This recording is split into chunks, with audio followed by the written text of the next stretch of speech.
So, hello guys, welcome to another weekly current affairs session.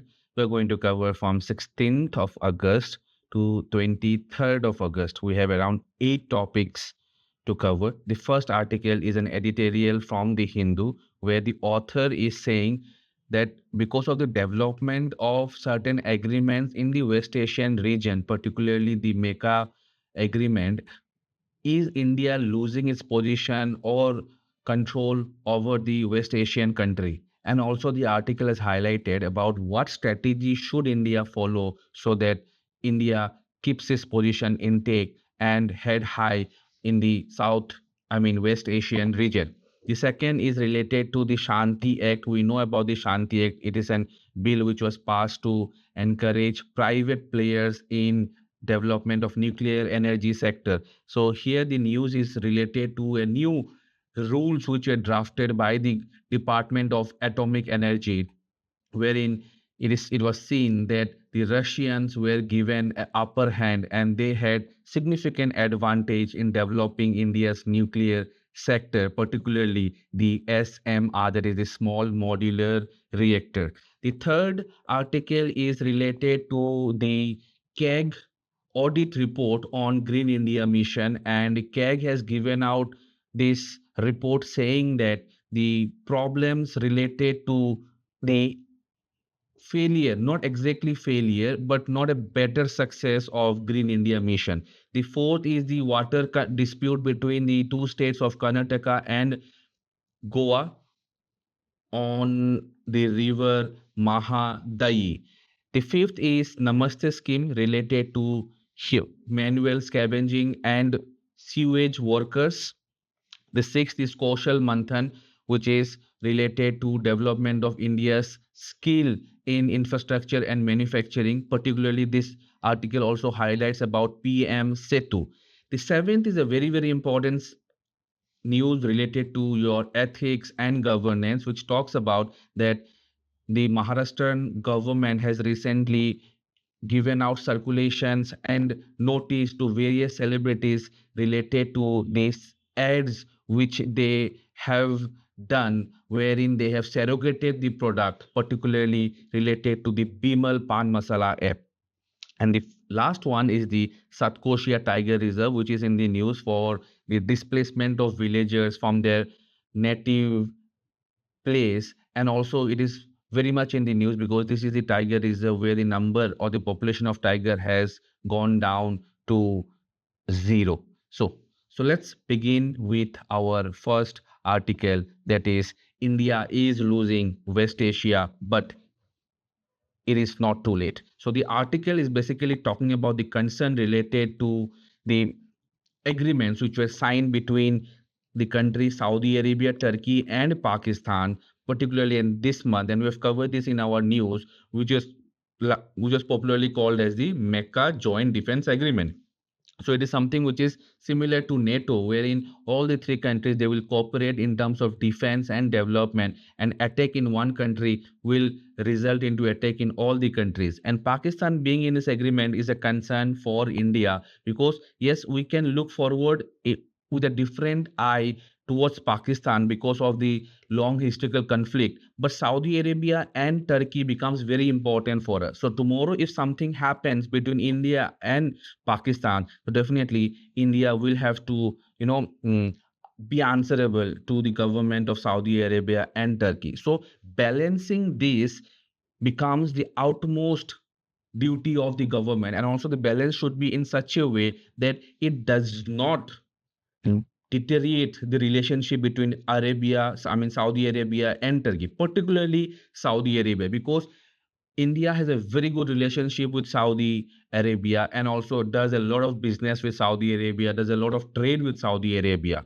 Okay, so this is what the article talks about. Now, looking into the perspective of this article, if you look into what is the significant if India loses West Asia, first thing you have to understand is the importance of West Asia for India.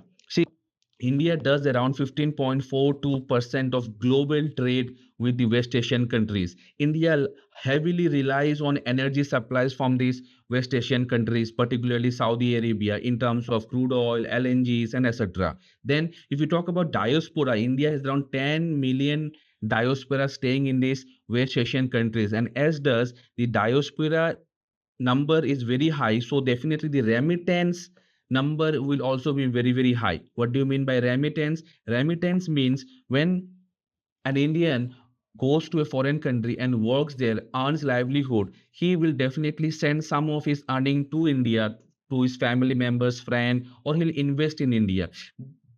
This kind of monetary transaction is basically called as remittance. So the more people work in abroad, basically India's remittance source will also increase. Then definitely India heavily relies on the maritime connectivity or maritime security, particularly in the straits of Bab el Mandab, Hormuz, Red Sea, Chabahar region. So peace and prosperity and good relationship of India with West Asia will also heavily impact the trade and commerce of India. Then we have the investment and defense. There is huge Gulf investment in India, and India also is having heavy military ties with these countries. Then, apart from this, we can also look into the food security, because these Gulf countries, they are important in terms of food import market, because these Gulf countries import a huge quantity of food from Indian market. So thus the agriculture of India also will be relied on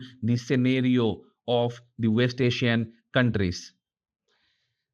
The next is that if you look into the historical context of India and West Asian region, you will see that India has a long history with this West Asian countries, not just Saudi Arabia, but with all the other countries. Why? If you look into it, 2016, Saudi Arabia awarded Indian Prime Minister with his highest civilian honor. Then in 2021, there was this I2U2 agreement between Israel, India, USA, and UAE.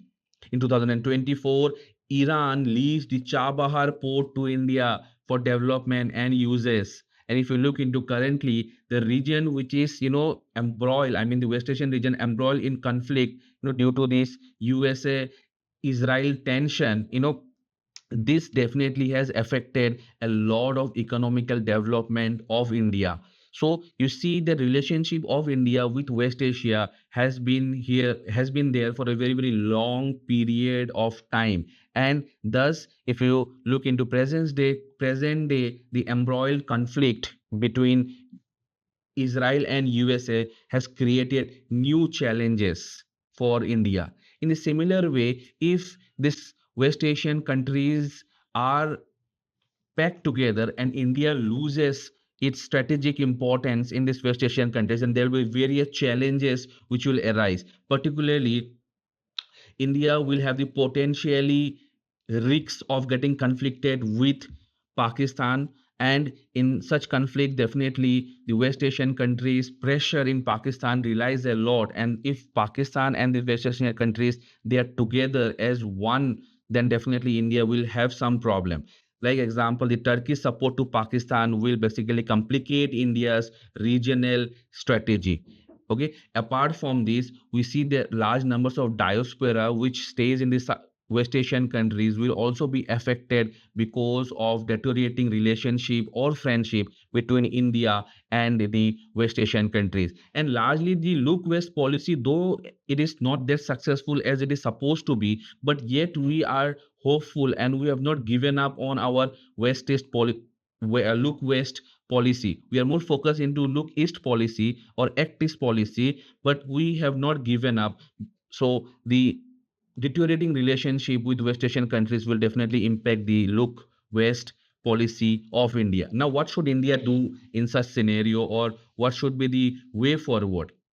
Basically, India should be very very strategic with each and every step whatever it takes with the West Asian countries. First and foremost, there should be military alliance, that is there should be ties with Israel and UAE, which will basically counter the relationship of Pakistan with Saudi Arabia and Turkey. So there should be military ties with UAE, Israel, and other countries. Next, there should be passivity, that is, doing nothing risky. That is, India should not be doing anything which will deteriorate the relationship or friendship with Saudi Arabia, Turkey, and particularly Pakistan. So, India should be very carefully moving ahead with each and every step and should decrease the threats of any vital interest, particularly the maritime region, because India has to use the Arabian Sea for transportation and communication. And there has to be an active political strategy. That is, India should come up with new innovative ideas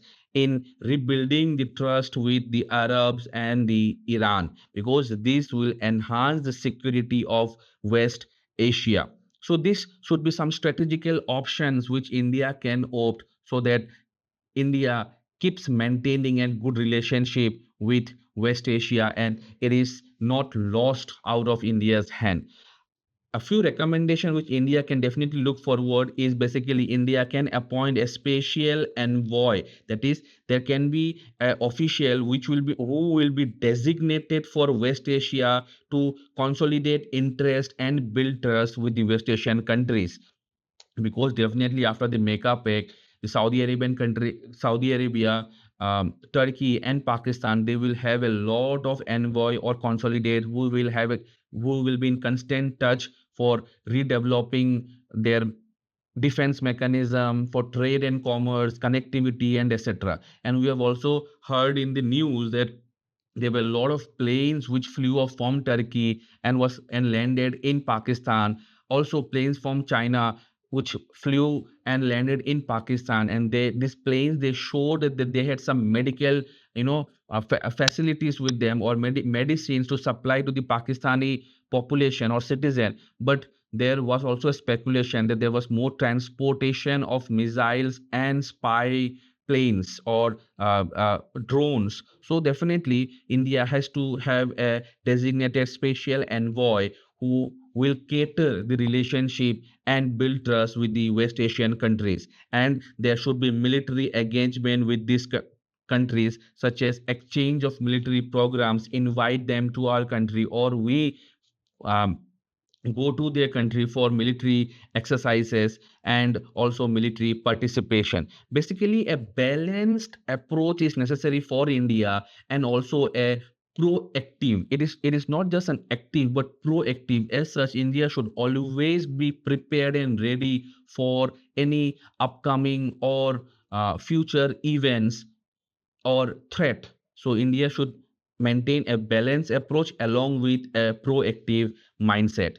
The next article is the Shanti Act 2025, where the article is this is also an editorial from the Hindu, where the editorial says that Russia has an edge in India's nuclear sector. Basically, to understand this news, let us go back and understand what exactly is Shanti Act 2025. See, before Shanti Act, what happens is that India's nuclear sector was developed by government sector only. But in 2025, by passing the Shanti Act, now the nuclear sector of India can also be developed by certain private institute or companies. So now both the government and the private sector will develop the nuclear sector of India. Now, as soon as you bring private sectors, definitely it is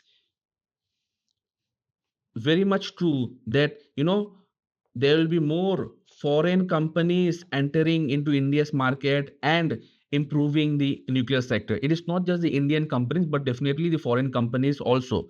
So this Shanti Act has opened a new window in terms of development of nuclear sector in India. So this is all about the Shanti Act. Now, here what it says is that this Shanti Act has also replaced the older civil liability for nuclear damage. Now, earlier it was said that, okay, earlier it was said that any company who basically is running a nuclear power plant, if there is any damage and if this damage hampers the population or the citizens around the plant, basically that particular company is liable for that nuclear damage. The government is not liable, and that particular company or institute will have to compensate the affected people. So because of these, what happens is that the foreigners, I mean the foreign companies, they were not having the courage to come to India, thinking that nuclear accidents can happen at any moment or any time, right? So if the government is not taking any responsibility, and each and every time any accident happens only we are responsible, then there is no point in setting up nuclear power plants in India with such strict stringent laws. So basically the Shanti Act first made the nuclear sector private, and secondly, it replaced the earlier civil liability for nuclear damage. So now, basically, the liability has been divided between the private sector, the government, and also the nuclear damage fund. So there is a different criteria now for the liability, but the sole company is not liable. Basically, they are liable. There is a different criteria or category regarding the liability.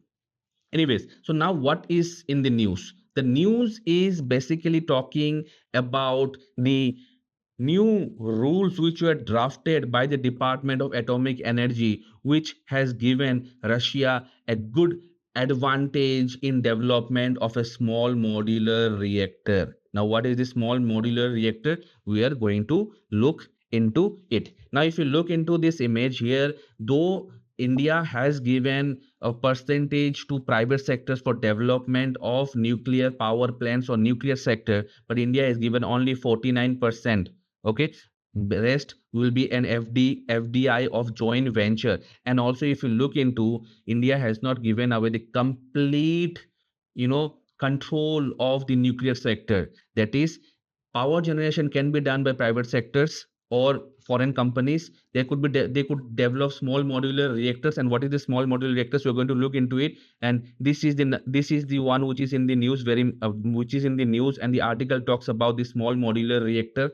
Then the component manufacture can be done by foreign companies, and also fuel fabrication can be done, but uranium and thorium mining will be solely done by Indians, I mean the government of India. Then isotopic enrichment will also be done by the government. Then spend on fuel reprocessing will be done by the government. Heavy water production will be done by the government. So the government has not given away complete 100% in terms of privatization of nuclear sector. There is a lining between what the private sector can do and what they cannot do. Okay, anyways, this article basically talks about a small modular reactor. Now see, for nuclear you know um, power generation, or in the nuclear power plant, this is one nuclear power plant. Let us see, it's called a traditional nuclear power plant, and this is a smaller version of the traditional nuclear power plant.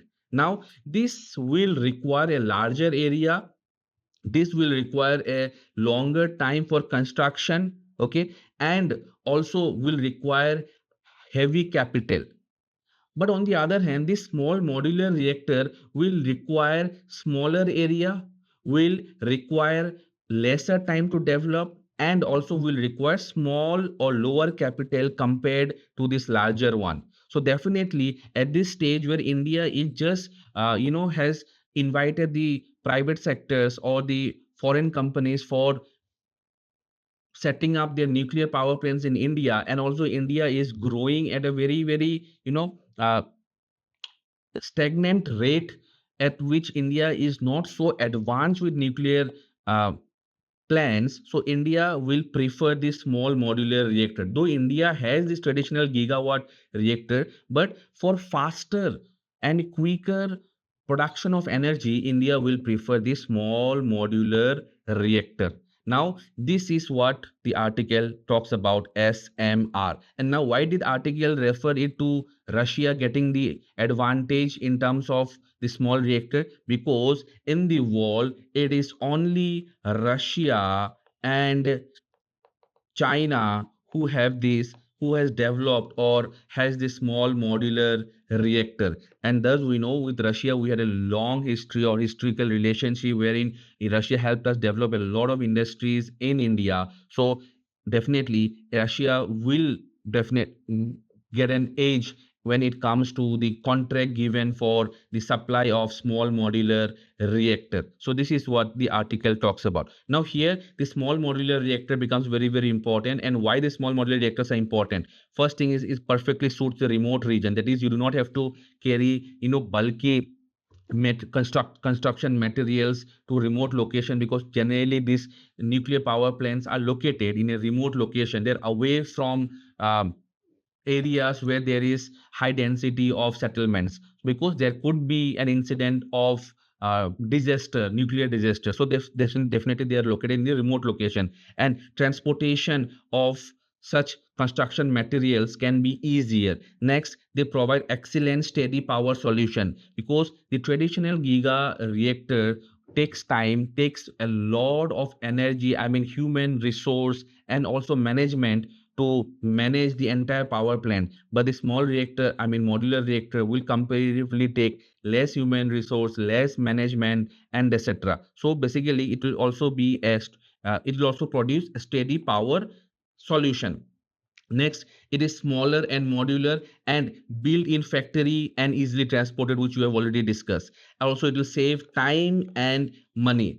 And the lastly, we can say that it enhances safety features also, because if there is any disaster with this traditional gigawatt reactor, definitely that controlling that disaster will be a huge headache and also will take a lot of time. Example is the Chernobyl disaster, which continued for almost 2 to 3 years. I mean the effect of the disaster continued for almost 2 to 3 years now. But however, if there is a small modular reactor, such disasters can be handled or can be countered by the government in less time with less effort. So basically this popularization and moving towards small modular than the traditional gigawatt reactor is a smart decision by the Indian government. But no doubt we will have traditional gigawatt reactor also, because this will produce or this will be useful in near future when we will require a huge energy supply. But for time being, the small modular reactor is the best solution. Also, the small modular reactor is very much reliable. They produces low carbon, and also they have a localized solution. Any defect can be easily countered and can be the defect can be treated very well. But in traditional it will take some time, not some time, long time in fact. So this is what the article talks about small modular reactor and why Russia is getting an upper hand, because in the world only Russia and China has this small modular reactor. We will definitely not rely on China, but definitely will rely on Russia. The next article is the CAG audit on Green India mission.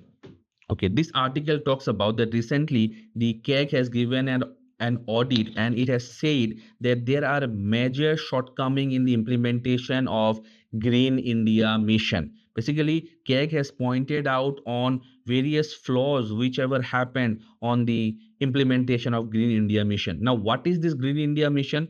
Green India mission, in a simple word, is nothing but it is a plantation drive. Okay, it is a plantation drive of trees,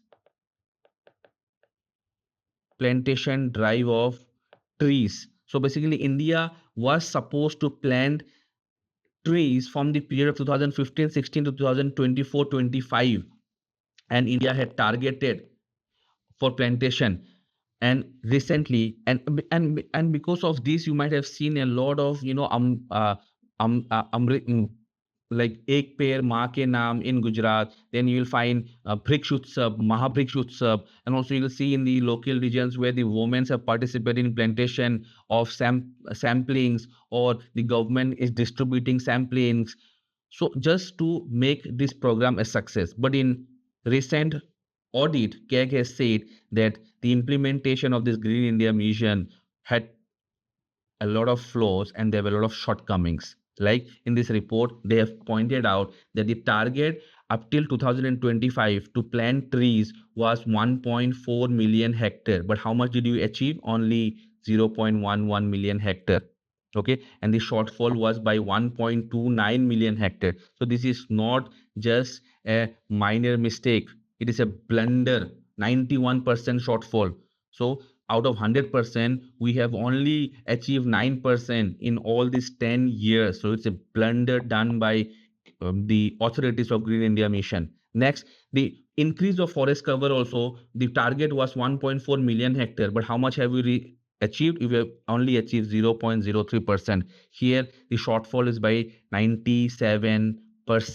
So if you look into the original target of Green India Mission was to increase the number of trees, but rather I would say that the number of trees is reduced. Okay, so this is the outcome or the report given by KEG on Green India Mission. Now, they've also highlighted certain issues related to the shortcoming. The first thing is that they say that because of the insufficiency of funds, proper funding, that is the major constraint was always there was no proper funding to carry on with this program with utmost success. The mission was the mission, I mean, has proposed around 10,600 crores in funding support. Okay, and during this 10-year, only 1,149 crore was received through the entire budget. So it was supposed to get 10,000 crore, but how much did it get? Only 1,000 crore. So definitely, if there is no funding, the program or any government initiatives fails particularly. And the second is the weak convergence of other schemes. That is, originally it was decided that the Green India Mission will converge with Kempa and Mandrega. Mandrega now has today become V Ramji, the employment scheme.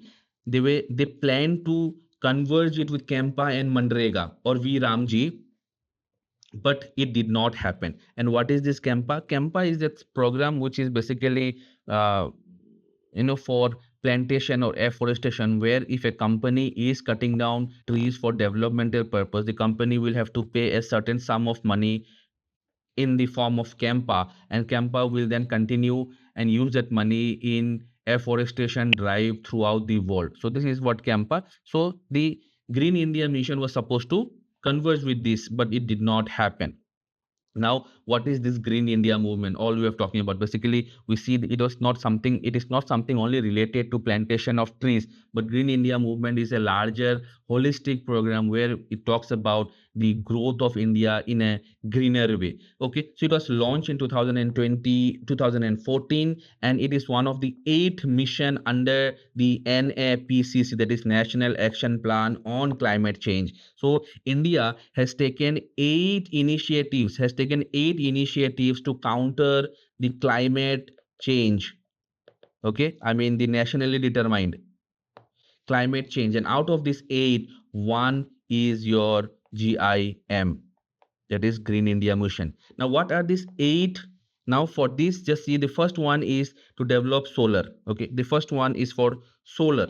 The second one is sustainable habitat. The third is sustainability in Himalayan ecosystem. The fourth is National Mission for Enhancing Energy Efficiency. The fifth is Water Mission. The sixth is Strategic Knowledge for Climate Change. And the seventh is this Green India Mission, which we are talking about. And this is nothing but afforestation. Okay, afforestation. And the fourth, I mean the eighth is the sustainable agriculture. So this is what the KEG report talks about, the seventh mission of the NAPCC, which has particularly failed. Okay, now if we look into the criticisms, we have definitely seen that why it failed, because the KEG has given out report that it failed because of funding and also lack of conversion between other schemes. But apart from this, if you look into the reasons of the failure, is that plantation it was usually criticized for plantation centric approach. Okay, that is, the trees were planted, but the trees did not get any care after the plantation. It was just planted for the sake of plantation, and the future of the tree or the existence or uh, uh, the tree, whether the tree has been getting proper nutrition for growth or not was never looked into. So the plantation centric approach was completely wrong. It should rather be more of a holistic approach, that is not just plantation but also after the plantation, it should have been the responsibility of that authority or the individual whoever planted the tree to take care of the tree also. Okay, then it did not adequately support the broader goal of ecological revival, because GIM focus on plantation drive. But plantation drive is important, but apart from plantation drive, it should also have focused into other ecological revival of water bodies, of flora and other faunas, of soil and etc. Just planting of trees will not ultimately, ecologically or revive any ecology. So it should have a holistic approach also. Now, this was all about the news. Like in this news, we have talked about the CAG, that is the Comptroller and Auditor General. So what is this CAG, or what do they do? Basically, in simple word, CAG is a watchdog. Okay, it is a watchdog. Basically, it keeps an eye on the financial activities, on the financial activities done by the government. Okay, whatever expense the government makes, whatever budget the government makes, it is the CAG who keeps an eye on it, that whether they are not, spending more, or whether they are not, making the budget in such a way that unnecessarily there is a huge sum of money being siphoned off through certain schemes and policies. So basically, they are the watchdog which keeps an track of our country's financial or monetary accountability. So CAG is an independent body. This is one of the best thing you have to remember. It's an independent authority under the Constitution of India, and definitely it has to be independent. Also, imagine if they were under the executive or under the government, so definitely the government would have manipulated or bypassed their reports and audits. So as like the courts, the CAG is also an independent body. Okay. And the Comptroller General and Auditor General is basically the head of the Indian Audit and Account Department. Basically, the chief guardian of public purse. The purse has a lot of money. Who takes care of the purse? A person who is responsible. Example, in your home, if you have a locker where there is money, or if there is a safe where your parents keeps all the money, definitely your father or your mother will not give away the key to if you are irresponsible to you. If you're irresponsible, definitely the key will be given to someone who is responsible, who knows how to spend money, who knows how to keep money for future and in terms of crisis. So CAG is nothing but a watchdog and also guardian of the public purse. Now, if you look into constitutional provision, basically Article 148 talks about the appointment of the CAG, oath and condition of service. Article 48 talks about the appointment. 149 talks about the duties and powers of the CAG, and 51 talks about the reports whichever is published by the Comptroller and Auditor General of India, and says that all of this account of union shall be submitted directly to the president, and it is the president who takes the final decision on what to be done and what not to be done, or it will also be laid down before the houses of the parliament.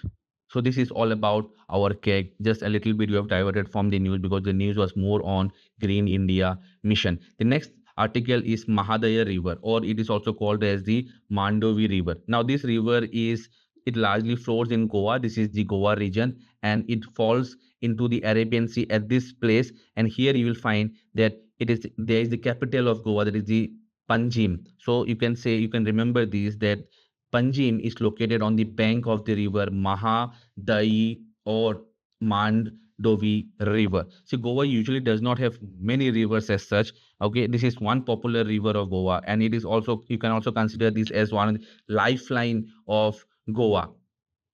And just in the mouth of this river, you'll find the Marmagua Bay of Goa, and in this Marmagua Bay, you will find the Vasco da Gama port. Now, what is this news? The news is basically this river originates, it originates in Bhimgad forest of Western Ghat, which is located in Karnataka, somewhere in this place. Okay, it's located in Karnataka in the Bhimgad forest. After that, it flows for only few kilometers in Karnataka, and the rest it flows through the region of Goa. And now there has been a news for a long time period that Karnataka wants to use or wants to divert the water of this river, not directly this river, but some of the tributaries which joins this river, like particularly the Bandura tributary and the Khalasa tributary.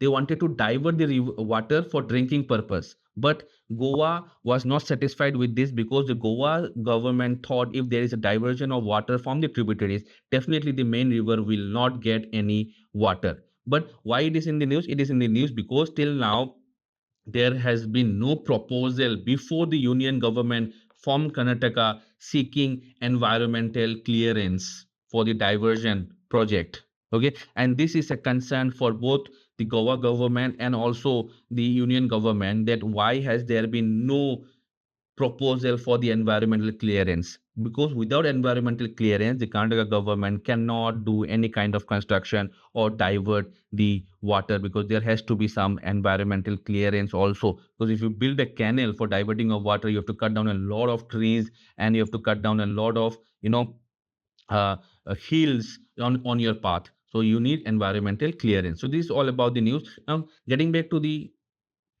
river, which is more important from our examination point of view, like I said you, it originates in the Pingad forest of Karnataka and then flows for a short distance and enters into Goa and then falls into the Arabian Sea. It is one of the west flowing river of India. Now, what is more important is the tributaries of this river. The tributaries, like I told you, is the Kalasa Nala and the Banduri Nala, because of which all of this controversy or the news has come into highlight. Okay, because the Karnataka government wants to construct, you know, canals for or divert the waters of these two tributaries for drinking water purpose. Apart from this, there are other tributaries also: the Bail Nali, Pancher Nala, Andher Nala, Kandepar River, Ragada River, and the Mapusa River. But however, remember, all of this name remembering is not necessary. You have to remember this too, because this is in the news. There is the Kalasa Nala and the Banduri Nala, which is a tributary of the Mandovi or the Mahadaya River of Goa. Now, if you look into, apart from Mahadaya river, there are other few important rivers which are on the which flows into the Arabian Sea, or they are also called as the west flowing rivers. Like in Rajasthan, you'll have this river Luni. In Gujarat, you'll have the Bhadra. You'll have the Sabarmati. You'll have the Mahe. Then you'll have the famous river. I mean, they are the longest west flowing river is Narmada and Tapi. Okay, then you'll have the Vaitarna river in Maharashtra. Then you'll have this Mandovi river in Goa. Apart from Mandi, you'll have two other rivers in Goa. One is the Zouri and another one is the Kala Nadi. Then you'll have one river in Karnataka which is called as the Sharavati river. And remember, it is the Sharavati river where you will have the Jog fall, I mean the highest fall of India. Then you have the Bharat Puja, Periyar and Pamba river. So this is something which is related to the Mahadayi river. Okay, now see, another interesting thing is that uh, this river enters into Goa, and then there are three important lakes on this river. One is the Divar Lake, another one is the Charo Lake, another one is the Vase Lake. And this lake becomes important because it is in the Charo Lake where there is the famous Ali Bird Sanctuary. Now, Salim Ali is a person. This is the person Salim Ali, and he is basically called as the Birdman of India. And it is under his name, that we have the Orientology University at Coimbatore in Tamil Nadu, which is called as the Salim Ali Orientology University or something like that. Basically, it is really Orientology means someone who studies about the behavior of birds. So he is termed as the Birdman of India, and he under with his name there are a lot of sanctuaries, universities which caters the need and necessity on studies the behavior of the bird. And very interestingly, इनके ऊपर एक movie भी बनाया गया था, है ना, जिसका नाम 2.0 था. You might have seen this movie where Akshay Kumar, so this is nothing but he is basically portraying the life story of doctor Salim Ali. The next article is Namaste scheme, and this article is related to sewage treatment.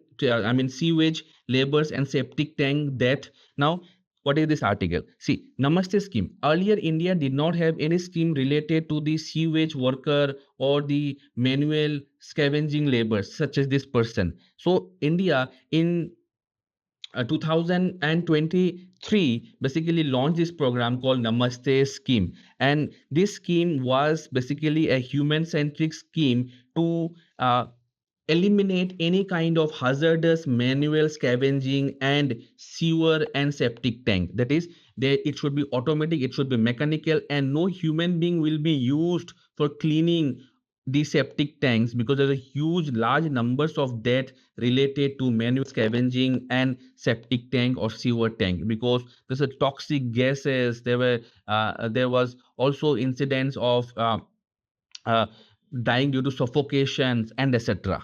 So this is what is your Namaste scheme related to manual scavenging, sewers and septic tank. Now, why is this in the news? Because recently the government, I mean the Social Justice Ministry, has moved a proposal to expand the Namaste schemes from urban to rural. So earlier this Namaste scheme was only applicable to the urban areas, but now this is the Social Justice Ministry has proposed it to take it to rural level also. The nodal agency for this scheme is first is the Ministry of Social Justice and the Ministry of Housing and Urban Affairs, and the implementing agency is the National Safai Karmachari Corporation. So this is what it is in the news, that is from urban to rural. First thing. The second thing which the Social Justice Ministry talks about is that earlier this Namaste scheme was only for manual scavenging and of sewers and septic tanks, but now they have moved on from manual scavenging of sewers and septic tanks, and has also included drain cleaners and workers in sewage plant, I mean treatment plants and fecal slug treatment plants. So earlier these were not included, but the Social Justice Ministry has added more provisions, or has broadened up, or has enlarged the area or the scope of Namaste. Now this is very very important and necessary for us, because in India we know that the manual scavenging of sewers and septic plant is a long tedious process, and also it is something which does not bring justice to the society. That is, a particular group of people or a particular community basically does this work. So basically, if we need to bring justice in the society at this stage where there is development of technology, human beings should be kept away from such I would rather consider it as inhuman work.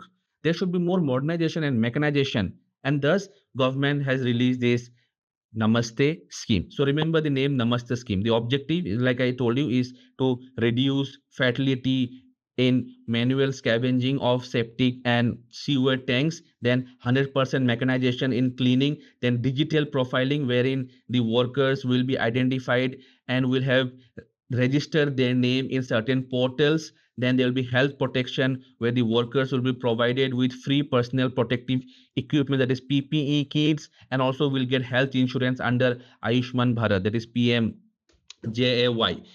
And we can come, though definitely we cannot compete at this moment with such kind of manual scavenging, with such kinds of septic cleaning or sewage cleaning which is done in European countries, but yet we can start with it. But how far has this program been successful? That is something which is to be questioned. Though government has launched the Namaste scheme, but how far has government gone into making it a success? Because even today you will see that all of these works are done manually. A very less percentage is done mechanically. And also if you talk about health benefits, all of these workers, they hardly have any health benefits, or they hardly have any government profiling. That is, if they are dead, the government might not even recognize them as one of their workers. So that is why it is important that the Namaste scheme has to be successful to bring social justice in the society, uplifting this particular section of people and modernizing such inhuman works done by this such poor peoples. Okay, the next is the Kaushal Manthan. This is nothing but this news this was in the news because the Ministry of Skill Development and Enterprise, that is MSDE, they have conveyed this Kaushal Manthan, which is a regional conference of skill for skilling India in Kolkata. So this time's meeting or the conference was held in Kolkata. And what is this Kaushal Manthan? It is something where it focuses in skill development, okay, in skill development among the youths, and the aim is to strengthen the center and state coordination and advance in industrial connectivity or connected. That is, the center and the state should cooperate for training and skilling individuals so that there is more industrial connectivity. Such as example, if this is a larger industry which is located at one urban center called A, so directly a person cannot go to this industry and get a job. So there will be smaller, or medium sized industry where they will get training for 1 year, 2 year, and from there they will get their jobs in this larger industry. This is what in this industry connectivity. Okay, so this is all about this news, that is the Kaushal Manthan for this conference which is held in Kolkata.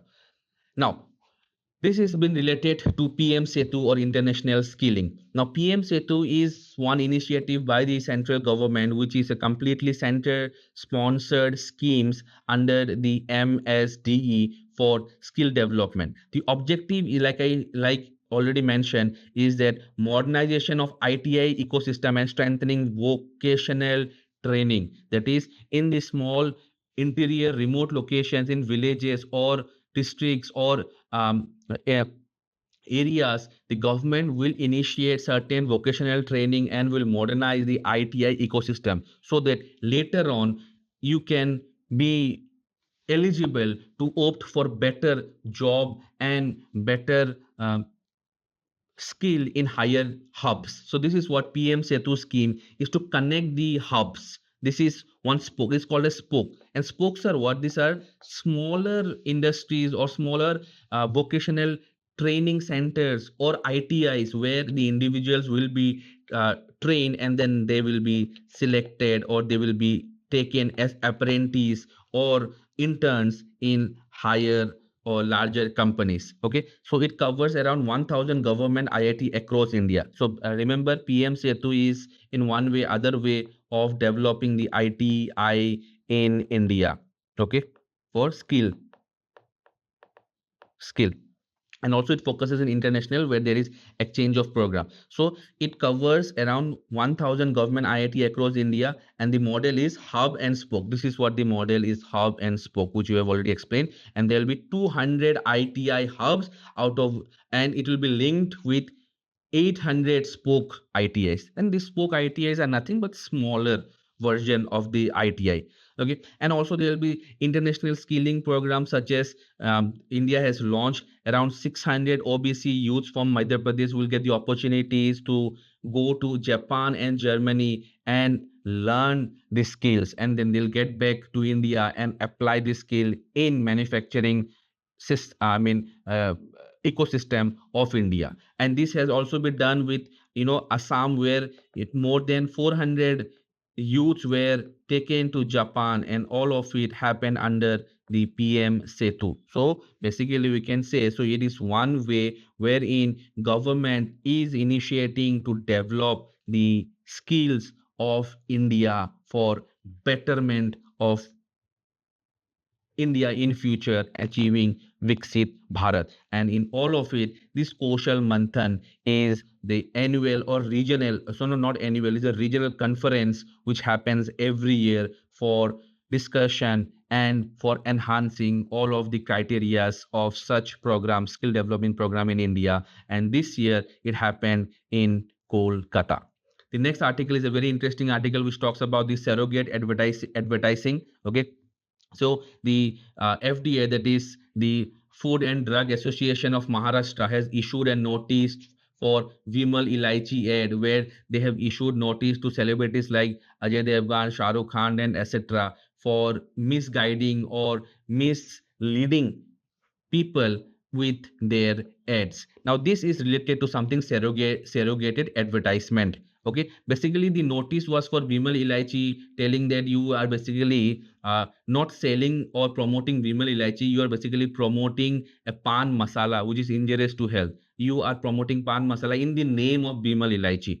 This kind of advertisement is basically called as a surrogated advertisement. Surrogated advertisement, in simple word, if I have to tell you, it means that you are basically showing in the advertisement a product which is good to consume or which is healthy to consume, but in the name of this product you are basically indirectly promoting a product which is injurious or bad for the society. Example is this Bimal Ilaichi ad. You might have seen that they are promoting ilaichis. Okay, but people are not going and buying ilachi, they are rather buying the pan masala of Bimal.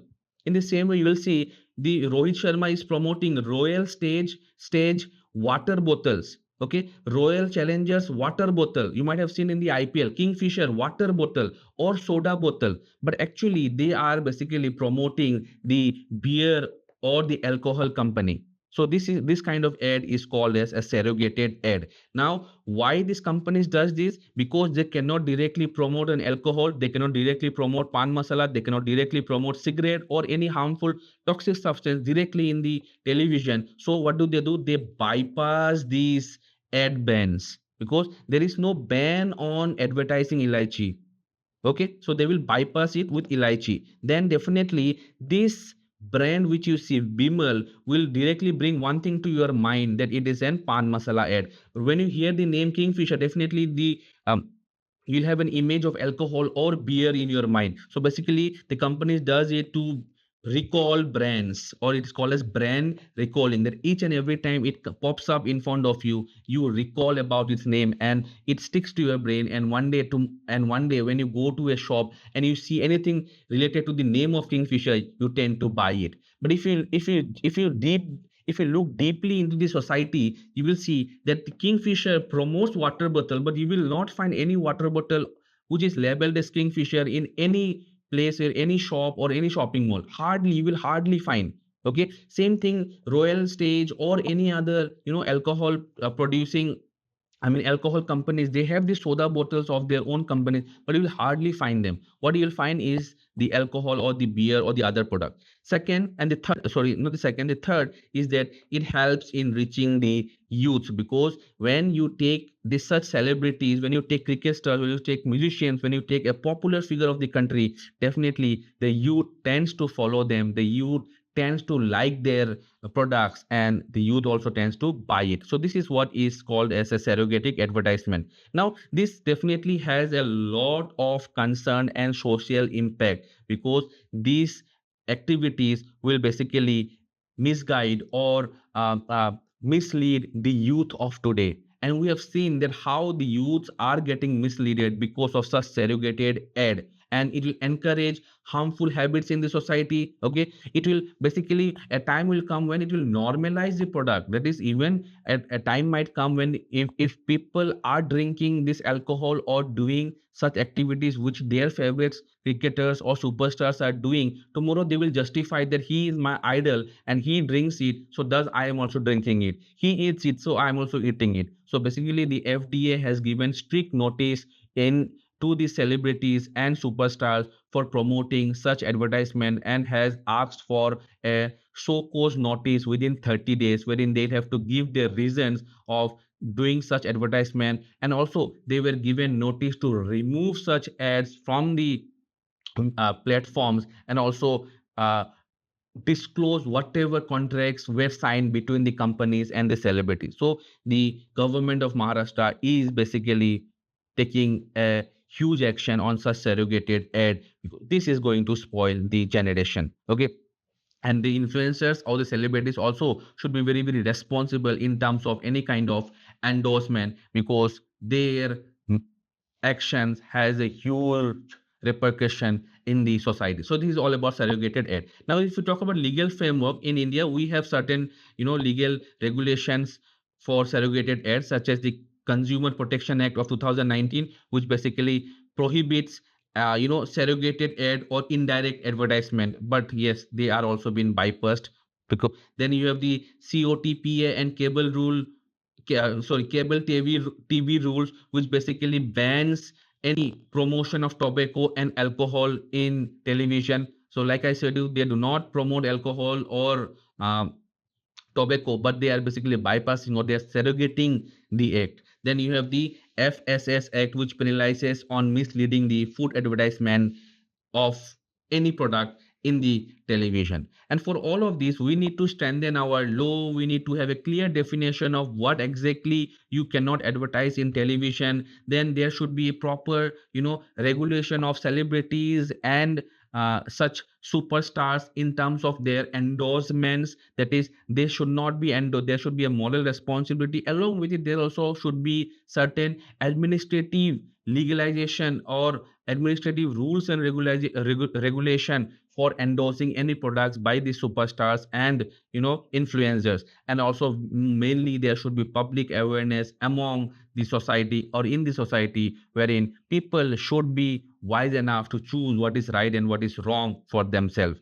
The last one is the Satkosia Tiger Reserve. This is in the news for a very very small reason, but we'll have to focus into it from our environmental perspective or location perspective. Why it was in the news? It was in the news because the Odisha government has recently set up a high level committee to examine the village relocation in the Satkosia Tiger Reserve, because the villagers of this region or the tribals has been relocated for certain developmental purpose. So the government has set out a high level committee to examine the village relocation, and also has asked that the relocation happens with peace and also not affecting the tribals livelihood. Now if you talk about the Satkosia Tiger Reserve, it is located in Odisha, and also it is located around the Mahadayi Gorge. It was established a tiger reserve in 2007, and it was formed by combining Satkosia Gorge Sanctuary and Baisipali Sanctuary. Apart from this, you'll have other sanctuaries in Odisha, such as the Devrigar, okay, Badrama Wildlife Sanctuary. There are numbers of wildlife sanctuary, but yet this Satkosia Wildlife Sanctuary becomes very very important to remember for an aspirant. Why? We'll look into it in the coming slide. Apart from wildlife sanctuary, there are around 4 to 5 national parks in Odisha. One is the Simlipal National Park. Then you have the Baitarkanika National Park. Then you have the Kondama National Park. So there are good numbers of wildlife sanctuaries and national parks in Odisha. Now, if we talk about the ecology of the Satkosia Tiger Reserve, it is basically the meeting point of Deccan Peninsula and Eastern Ghat, and because of this, it has a unique transactional zone and has a rich biodiversity. In flora and fauna wise, you see leopard, elephant, and goats. In terms of reptile, you'll find gharial, mugger, crocodile. Okay, and two varieties have staying together is very unique in India. Like if you look into, this is the marsh crocodile, this is the mugger crocodile, and this is the gharial. Marsh crocodile face is of U shape. Okay, it is of kind of a U shape. Mugger is kind of a V shape. I'm sorry, marsh is of U shape, mugger is of V shape, and gharial has a long pointy face.